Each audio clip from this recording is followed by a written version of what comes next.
ورسلا قد قصصناهم عليك من قبل ورسلا لم نقصصهم عليك وكلم الله موسى تكليما رسلا مبشرين ومنذرين لئلا يكون للناس على الله حجة بعد الرسل وكان الله عزيزا حكيما ولما جاء موسى لميقاتنا وكلمه ربه قال رب أرني أنظر إليك قال لن تراني ولكن انظر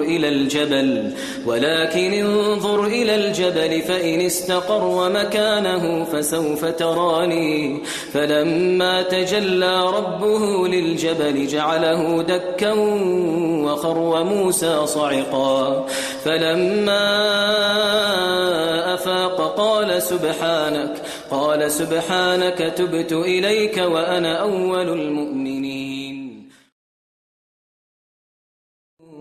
لهم فيها فاكهة ولهم ما يدعون سلام قولا من رب رحيم.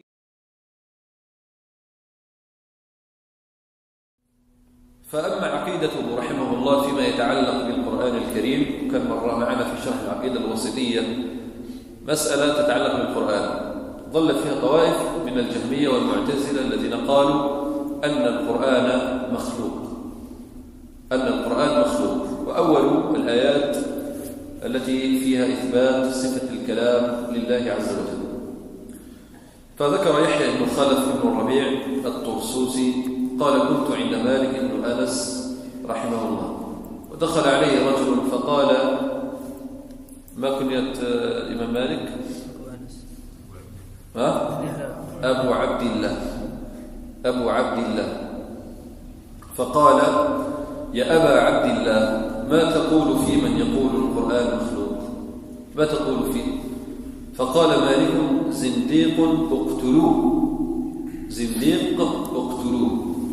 وتعرفون منهج السنة في قضية القرآن أنه كلام الله عز وجل تكلم به لفظا ومعنى وخرج منه سبحانه وتعالى وتكلم به بصوت وحرف وسمعه منه جبريل عليه السلام ثم نزل به جبريل على النبي عليه الصلاة والسلام. لكن صفة كلام الله عز وجل وكيفيته لا نعرف لا ندري نكل ذلك إلى الله عز وجل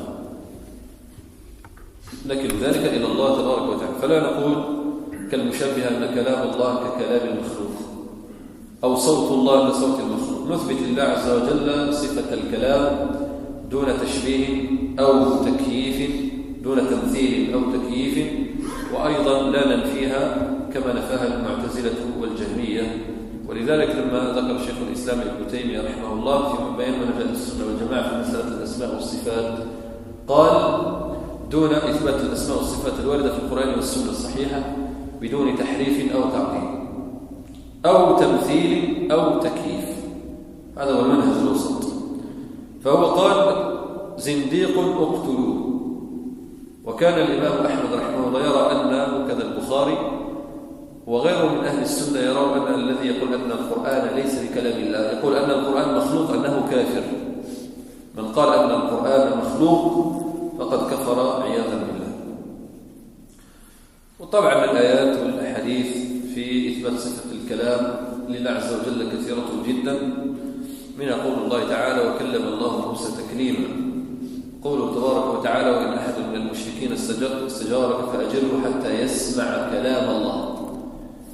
ونصوص كثيرة وأيضا أحاديث كثيرة وأن الله عز وجل متصف بصفة الكلام منذ الأزل فكان متكلما ولا يزال متكلما يتكلم الله تبارك وتعالى متى شاء وإذا شاء وبما شاء سبحانه وتعالى. كلم الله عز وجل آدم وحواء وهما في الجنة خطبهم الله تبارك وتعالى.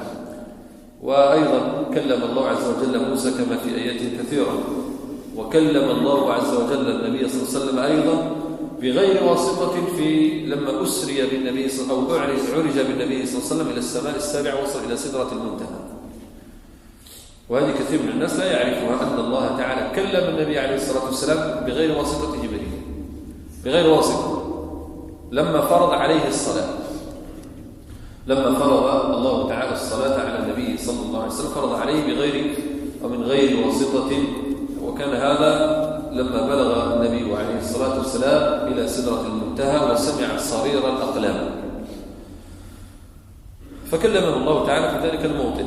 ويكلم الله عز وجل أهل المحشر يوم القيامة فيخاطبهم ويكلم الناس بكلام مسموع، ويكلم الله تبارك وتعالى أيضا من يحاسبه من عباده، حتى لا يكون بين الإنسان وبين ربه ترجمان أو ترجمان، وكلا اللغتين الصحيح كما ذكر النووي رحمه الله. الشاهد أن عقيدة أهل السنة والجماعة كما قال مالك أن القرآن كلام الله، واللي قال أن القرآن مخلوق أو ليس بكلام الله عز وجل وأن الله غير متصف صفة الكلام فهذا زنديق مارق، بل هذا يقتل إلا أن يتوب من مقالته. وقال أبو مصعب: سمعت مالك بن أنس يقول: القرآن كلام الله غير مخلوق. القرآن كلام الله يعني تكلم به حقيقة غير مخلوق. ترى أهل المبتدعة في هذا الباب حرفوا معاني الآيات، بل حرفوا أحيانا لفظ الآية. فمثلا في قول الله عز وجل: وكلم الله موسى تكليما، حرفوا مبنى الكلمة فقالوا: وكلم الله موسى، فجعلوا الفاعل للكلام أي المتكلم هو موسى، أي أن موسى كلم الله. وهذا ليس من القرآن في شيء، لكن سبحان الله يجري الهوى بصاحبه حتى يريدهم الموارد، فيتجرأ أحدهم على أن يحرف لفظ الآية فضلا عن المعنى. الله المستعان.